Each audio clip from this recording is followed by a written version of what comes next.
बिस्मिल्लाहिर्रहमानिर्रहीम। अस्सलाम वालेकुम स्टूडेंट्स। आज हम यहाँ पे नेक्स्ट टॉपिक की बात करते हैं जो कि प्रिपरेशन ऑफ अल्केन है थ्रू कार्बोनाइल कंपाउंड्स। और कार्बोनाइल की कंपाउंड्स की रिडक्शन से हम कैसे जो है वो अल्केन प्रिपेयर कर सकते हैं। यहाँ पे आप लोगों को रिडक्शन की डेफिनेशन प्रीवियस लेक्चर में बता चुकी थी, मैं अगेन बता देती हूँ। रिमूवल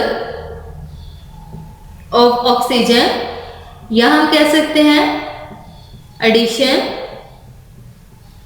ऑफ हाइड्रोजन या एडिशन ऑफ इलेक्ट्रॉन्स। तो ये हमारे पास रिडक्शन आ जाती है। अब यहाँ पे बात आ जाती है कि कार्बोनाइल कंपाउंड्स कौन से होते हैं। तो ये दो तरह के कार्बोनाइल कंपाउंड्स होते हैं। एक को कहा जाता है aldehydes and second one are called ketones. Aldehydes के फंक्शनल ग्रुप आप प्रीवियस लेक्चर में पढ़ चुके हैं कि ये होता है, और केटोन में यहाँ पे दोनों साइड्स पे आर ग्रुप जो है वो अटैच होते हैं। तो ये एल्डिहाइड और केटोन्स की जब हम रिडक्शन करते हैं तो कौन सा ग्रुप रिड्यूस होता है? कार्बोनाइल ग्रुप जो होता है वो यहाँ पे रिड्यूस होता है। यहाँ पे कार्बोनाइल ग्रुप कौन सा होगा? ये इधर हमारे पास कार्बोनाइल ग्रुप ये होता है। तो कार्बोनाइल ग्रुप जब रिड्यूस होता है तो ये रिड्यूस होके किस में कन्वर्ट हो जाता है? ये CH2 ग्रुप में कन्वर्ट हो जाता है और हमारे पास क्या हासिल हो जाता है? अल्केन हासिल हो जाता है। लेकिन यहाँ पे कैटलिस्ट कौन सा यूज करते हैं? हम यहाँ पे कैटलिस्ट जो है वो जिंक का अमलगम यूज करते हैं, और एसिड जो है वो यहाँ पे हाइड्रोक्लोरिक एसिड यूज करते हैं। तो यहाँ सबसे पहले मैं जो है वो से केटोन की साथ हम बनाते हैं। तो केटोन में हम सबसे जो स्मॉलर है हमारे पास, जिसे कहते हैं एसीटोन कहा जाता है, उसके जरिए बनाते हैं। और एसीटोन का फार्मूला होता है CH3 C double bond O and CH3। अभी मैंने कहा है कि ये जो हमारे पास ग्रुप है इसमें क्या होना है? रिड्यूस होना है। रिड्यूस होने का मतलब है कि यहाँ से रिमूवल ऑफ ऑक्सीजन होगा। जब यहाँ से ऑक्सीजन का रिमूवल होगा तो सेकंड बार आप देख सकते हैं एडिशन ऑफ हाइड्रोजन। तो इसकी जगह पे क्या चीज अटैच हो जाएगी? इसकी जगह पे हाइड्रोजन अटैच होगा। तो फिर इसके लिए हमें क्या कर देना पड़ेगा? इसके रिएक्टेंट में इसे कुछ हाइड्रोजन जो है वो एटॉमिक फॉर्म में या इनर्ट हाइड्रोजन जिसे कहते हैं ये देने पड़ेंगे। ये हमारे पास फ्रेशली प्रिपेयर्ड होते हैं और बहुत ज़्यादा रिएक्टिव होते हैं। तो जब हम इसे ये देंगे तो हमारे पास क्या होगा? क्योंकि कार्बन जो है ऑक्सीजन के साथ 2 बॉन्ड्स बना रहा है, तो मतलब कि इन 4 हाइड्रोजन में से 2 जो है वो इसकी जगह पे आके अटैच हो जाएंगे। CH3 CH2 and CH3। अब हमारे पास क्या बच गया? 2 हाइड्रोजन बच गया और 1 ऑक्सीजन। तो ये 2 हाइड्रोजन एंड 1 ऑक्सीजन मिलकर क्या बना लेंगे? वाटर। और ये जिसे एसीटोन कहा जाता है, एसीटोन किस में कन्वर्ट हो जाएगा? प्रोपेन में। तो ये यहाँ तक हमारे पास जो था वो इसका रिएक्शन था। नेक्स्ट जो है हमने अभी एल्डिहाइड से कर लेते हैं कि एल्डिहाइड की मदद से क्या होगा। तो एल्डिहाइड में भी हम जो है वो एसिटाल्डिहाइड ले लेते हैं। तो एसिटाल्डिहाइड का फॉर्मूला होता है CH3 C double bond O and H। और इसके साथ अगेन हम जो है वो 4 हाइड्रोजन जो है वो अटैच करेंगे। लेकिन यहाँ पे आप लोगों ने एक चीज़ को लाजमी देखना है कि आपने कैटलिस्ट को कभी भी नहीं भूलना। तो कैटलिस्ट क्या है? जिंक का अमलगम था एंड इसके साथ क्या था? हमने HCl डाला था। तो ये तो हमारे पास केटोन था। लेकिन हम देखते हैं कि एल्डिहाइड के लिए हम कैटलिस्ट कौन सा लेते हैं। एल्डिहाइड के लिए हम लोगों ने यहाँ पे कैटलिस्ट लेना है हाइड्रोजन। और हाइड्रोजन का फॉर्मूला क्या होता है? N2H4।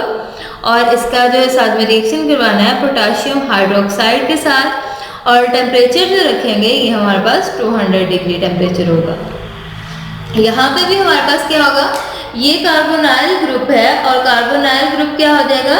रिड्यूस हो जाएगा। रिड्यूस होने का मतलब है कि यहाँ पे ऑक्सीजन का रिमूवल होगा और हाइड्रोजन की एडिशन होगी।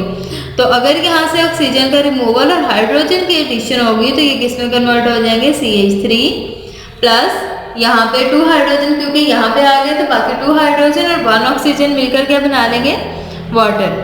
तो ये जिसे हमने अभी कहा था ये एसिटल्डिहाइड था, ये किस में कन्वर्ट हो गया है, इथेन में कन्वर्ट हो गया।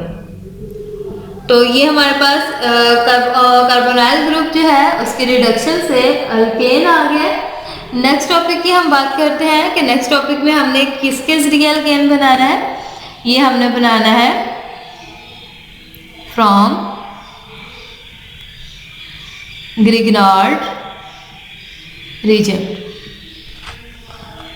तो सबसे पहले आप लोगों को पता होना चाहिए कि ग्रिग्नार्ड रीजन क्या होता है। ये जब हमारे पास कोई भी अल्काइल हैलाइड है, मैं यहाँ पे अल्काइल हैलाइड लिख देती हूँ, जब ये मैग्नीशियम के साथ रिएक्ट करता है, मैग्नीशियम हमारे पास मेटालिक फॉर्म में होगा, तो ये किस में कन्वर्ट हो जाता है, ये कन्वर्ट हो जाता है अल्काइल मैग्नीशियम हैलाइड में। और ये जो अल्काइल मैग्नीशियम हैलाइड है इसे ग्रिग्नार्ड रीजन कहा जाता है। ये जो है हमारे पास क्या कहता है, ये हमारे पास एनहाइड्रस ईथर भी देते हैं। और ग्रिग्नार्ड जो है वो इसके लिए एनहाइड्रस ईथर, या हम कहते हैं कि इसके लिए कैटालिस्ट हम यूज़ करते हैं। ग्रिग्नार्ड रीजन जो है ये डिकम्पोज होकर वाटर और अल्केन्स देता है, क्योंकि हमने अल्केन्स ही तो हासिल करना है। तो यहाँ पे देख लेते हैं कि हम इनके साथ अल्केन कैसे बना सकते हैं। तो R ग्रुप की जगह पे कार्बन की कोई भी चेन लगा सकते हैं। मैं मिथाइल ग्रुप लगा देती हूँ, CH3Mg। और H ग्रुप की जगह पे हम क्लोरीन भी लगा सकते हैं, ब्रोमीन, आयोडीन, मतलब कि हाइड्रोजन ग्रुप लगा सकते हैं। तो मैं यहाँ पे क्या लगा देती हूँ, ब्रोमीन लगा देती हूँ। और जब इसके रिएक्शन करवाती हूँ मैं वाटर के साथ, तो वाटर के साथ रिएक्शन करने से क्या होगा, आपको पता है कि कार्बन हाइड्रोजन और हाइड्रोक्सल ग्रुप के दरमियान जो बॉन्ड शिफ्ट होता है वो किस पे होता है, हाइड्रोक्सल पे नेगेटिव चार्ज आ जाएगा और हाइड्रोजन पे क्या आ जाएगा, पॉजिटिव चार्ज आ जाएगा। सेम केस हमारे पास यहाँ पे जो ग्रुप है ये बॉन्ड शिफ्ट होगा, क्योंकि यहाँ पे पार्शियल चार्जेस की बात कर रही हो तो ये हमारे पास पार्शियल चार्जेस आ जाएंगे। और यहाँ पे भी बॉन्ड जो है वो कहाँ पे शिफ्ट हो जाएगा, मिथाइल ग्रुप पे पार्शियल जो है चार्ज कौन सा आ जाएगा, नेगेटिव, और मैग्नीशियम के ऊपर पार्शियल पॉजिटिव। याद रखना आपने हमेशा बॉन्ड जिधर शिफ्ट होगा वहाँ पे नेगेटिव चार्ज आएगा। अब ऑपोजिट चार्जेस जो है एक दूसरे के साथ क्या बना लेंगे, बॉन्ड। CH3 के ऊपर नेगेटिव चार्ज है तो ये किसके साथ बॉन्ड बनाएगा, पॉजिटिव के साथ। तो 3 हाइड्रोजन ये है और 4th ये आपस में मिलकर CH4 बना लेंगे।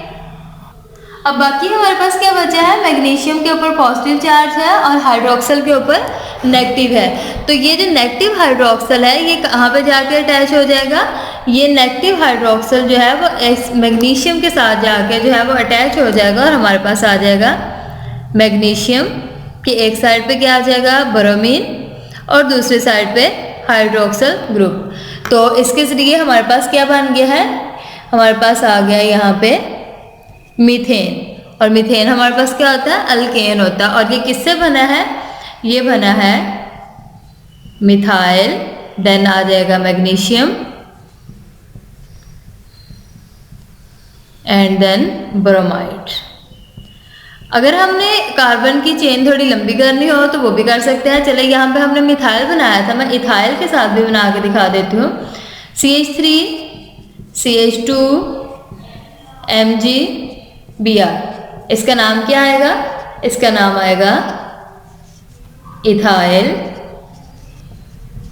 Magnesium bromide. और इसका रिएक्शन किसके साथ करवाना है, हमने वाटर के साथ करवाना है।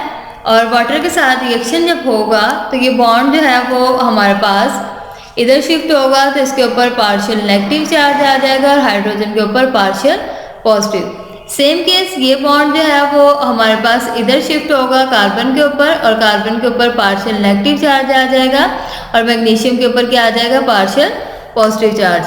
तो जब हमारे पास इसका प्रोडक्ट बनेगा तो वो किस फॉर्म में आएगा, पहले भी मैंने बताया था कि हमने इसे किसकी प्रेजेंस में करना है, इसे हमने करना है ईथर की प्रेजेंस में। तो यहाँ पे भी ईथर लिख देती हूँ।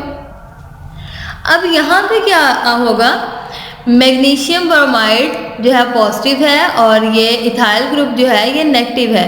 तो नेगेटिव इथाइल ग्रुप क्या चीज़ लेगा, यहाँ से पॉजिटिव हाइड्रोजन लेगा, या मैं कह सकती हूँ कि ये हमारे पास इस हाइड्रोजन के साथ जो है वो बॉन्ड बनाएगा। हमेशा अपने एरो जो है नेगेटिव से पॉजिटिव की तरफ रखना है, क्योंकि नेगेटिव वाला जो है इलेक्ट्रॉन इसके पास ज़्यादा है और वो हमारे पास इलेक्ट्रॉन डेफिसिट, जिसके पास इलेक्ट्रॉन की कमी है, उसे इलेक्ट्रॉन दे रहा है, तो इसलिए ये एरो जो है नेगेटिव से पॉजिटिव की तरफ आएगा।